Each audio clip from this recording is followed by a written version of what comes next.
Matapang nung nanakit ng matanda, pero nang managot, biglang nawala. Ang sabi niya sa akin, nag-awol si Suwan. Nakita kita sa kanyang pamaniyo ka, babarilin kita, sabi ganun sa akin. Ito ang ikinagulat ng maraming netizens matapos lumabas ang balita na ang pulis na nag-viral dahil sa umano'y pananakit sa isang matanda sa Maynila ay nag-awol na pala sa serbisyo. Dahil kung yung mga bata-bata pa rin na pulis, babarilin daw ako. Kapag hindi natin bigyan ng remedyo ito, o i-address ito, o i-correct ito, nakikita ng publiko, magkakaroon tayo ng problema. At ang mas nakakagulat, pinaghahanap na ngayon ito ng mismong kapulisan para panagutin at humarap sa mga patong-patong na kaso na nagawa nito. Takot ako. Baka barilin ako dun. Sir, as of this time, si Corporal Suwan ay ano po pa yung status niya, sir? I don't know, I did not check now, but last time I spoke with the regional director of the PNP, General Hansel Marantan, ang sabi niya sa akin, nag-awol si Suwan. I don't know what happened afterwards. Paano kaya yung security for tatay? Una ho, no, ina-assess po natin yung statement ni tatay at kasama naman po sa pwedeng ipataw ng NAPOLCOM, preventive suspension nito. At actually kanina binubulong-asahan ni tatay na takot nga din siya na baka barilin din siya after niya mag-file ng kaso. Pero it is what it is. And sabi ko nga, minsan dapat maging ilaw tayo ng bansa. Ito yun, yung tunay na nangyari sa kanya. Kaysa naman sa hindi alam ng tao ko talagang tunay na nangyayari. And nailahad na ni tatay ang kanyang istorya, nailahad na rin naman ni Suwan yung istorya niya noong isang araw. Siguro yung NAPOLCOM, ito naman, 6 yung nandito. Meron kaming collective decision pag yun ay ilalabas. Hindi lang naman isang tao ang nagdedesisyon dito. 6 na katao ang nag-compromise ng National Police Commission. Thank you, Kong. If I may last na. Nilala akong kwento mo tayo kanina na na-hospital ka? Sabi mo ba na-hospital ka? Opo. Dinala po ako sa hospital. Bakit? Inano ang aking katawan, yung pananakit, saka ito. Saka kasi inano ako sa likod yung aking kamay. Sakit. Masakit ito. Nandito pa ito. Itong lima ko. Tinamaan ko ng suntok eh. We have a follow-up question from Ms. Davidson yata sa BPCB. Sir, yung firearms ba, na-insert firearms ni Corporal Suwan, binawi na ho ba? I saw a photo na sinurrender niya yung kanyang issued firearms. I was thinking na he's under restrictive custody. But nga, until the PNP corrects me, I was informed na he's now awol. But he's supposedly under restrictive custody. So, maybe that question should be better asked sa regional director ng Region 4. Sir, kay Sir Santiago po ulit. Sir, pagkatapos po ninyo na nagkita noon nung gabing dapat ipapakulong nga ho kayo ni Corporal Suwan, nakita pa ho ba kayo ulit? Nakita pa po ba kayo ulit, sir? Hindi na.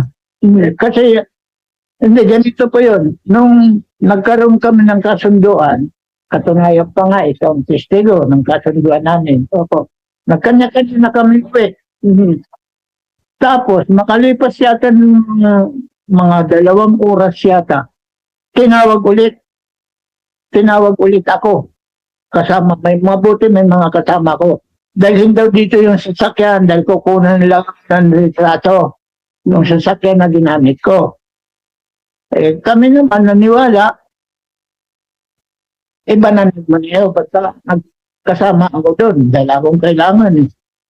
Pagdating doon, sa tanggapan nitong ating manlapon, nag-iba na siya ng isip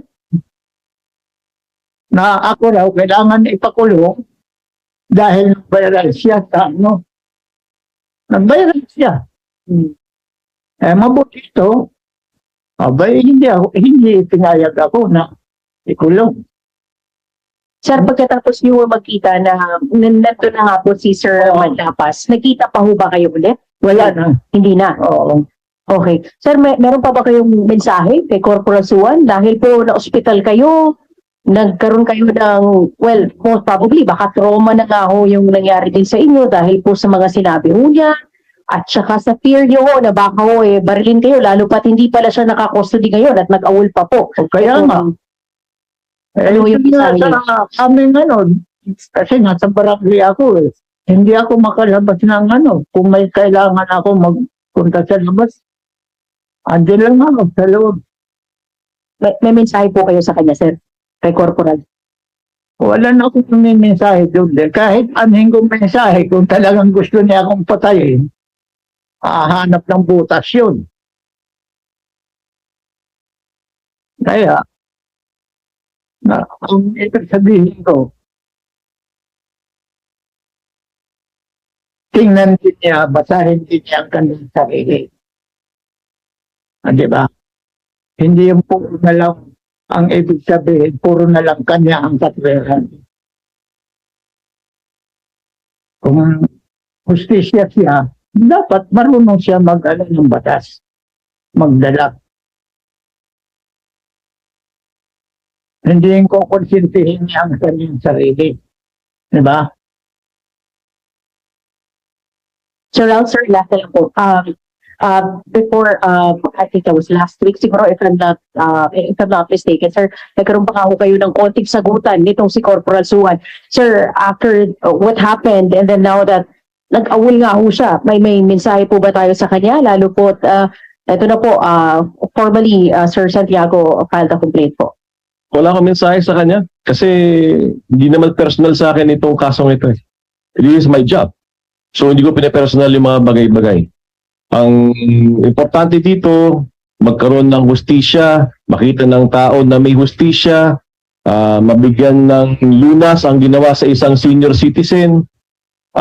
These are viral incidents na nakita natin na nangyari. Kapag hindi natin bigyan ng remedyo ito, o i-address ito, o i-correct ito, na nakikita ng publiko, magkakaroon tayo ng problema kasi paano magtitiwala sa atin ng tao kung yung mismong harap-harapan ng kaganapan ay wala tayong kasagutan. Ito ay pagkukuha ng tiwala ng tao araw-araw. So, it's nothing personal. Ulitin ko, I'm not running in the 2028 elections. Di ko alam yung mga spin nila. Di ba? Kanya-kanya silang propaganda. Basta ako dito, nagtatrabaho ko dito, gagawin ko ang nararapat dito dahil ito ang trabaho ko. Ito ang trabaho ng National Police Commission.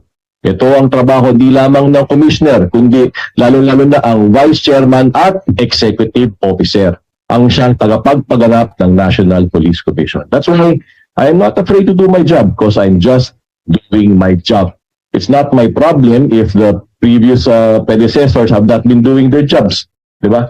Basta ako dito, gagawin ko trabaho ko dahil mapasok ko ng araw nito. Nanumpa ako na ito ang gagawin ko, pinagkatiwalaan tayo ng Presidente ng Pilipinas, may responsibilidad ako sa tao. So, gagawin ko ang kailangan ko. Are there any more questions? Mr. Villanueva, yes, sir.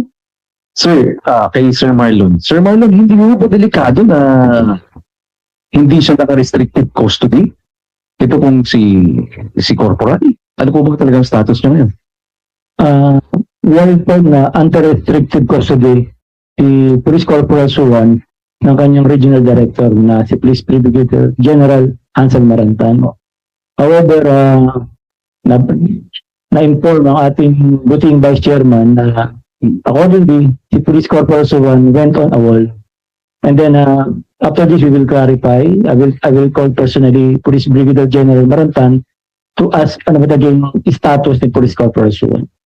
Sir, tama ba umabot na to sa piskalya? Wala pa? Sa prosecutor's office para po sa criminal?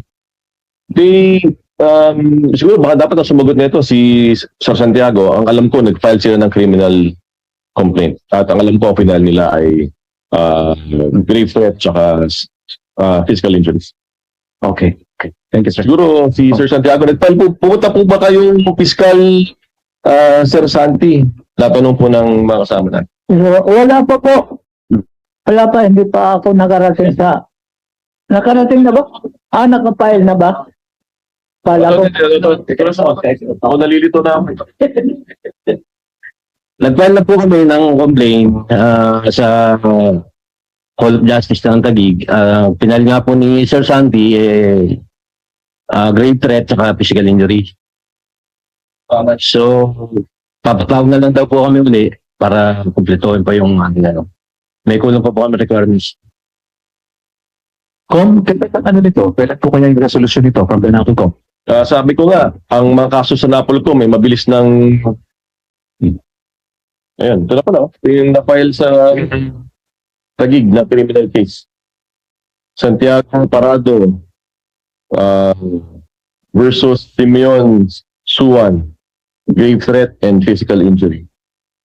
Ito yan. June 5.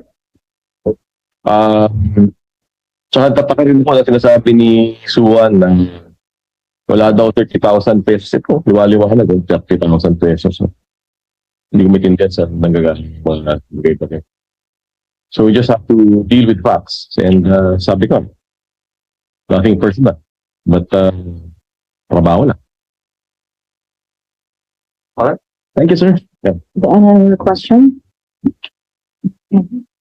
Since there are no further questions, may we now invite our NAPOLCOM Commissioner, Commissioner Rafael Vicente R. Calinisan, for his closing statement. Sir? Sir Santi, siguro sa ngalan po ng buong National Police Commission at sa ngalan po ng buong kapulisahan ng Pilipinas, sa Philippine National Police, we will assess yung pong final po na complaint and rest assured that ang tamang proseso po ang mananaig dito. Without fear or favor. Ang importante po, gaya po ninyo, papasalamat kami na kayo po ay naniniwala sa mga institusyon ng gobyerno. Pumunta po kayo sa Piskalya at pumunta po kayo sa NAPOLCOM. Maraming salamat po sa inyong tiwala. At susukulian po namin yung inyong tiwala ng tamang pag-imbestiga at tamang pag-proceed nitong kaso po ito. Para sa taong bayan, ang NAPOLCOM po ay ang pulis ng pulis. Nagtatrabaho lang po kami dito. Wala po kami ibang agenda dito. At ang ginagawa po namin ay para sa inyo. Maraming salamat po. Thank you, sir. And that concludes today's briefing. Thank you very much. Thank you.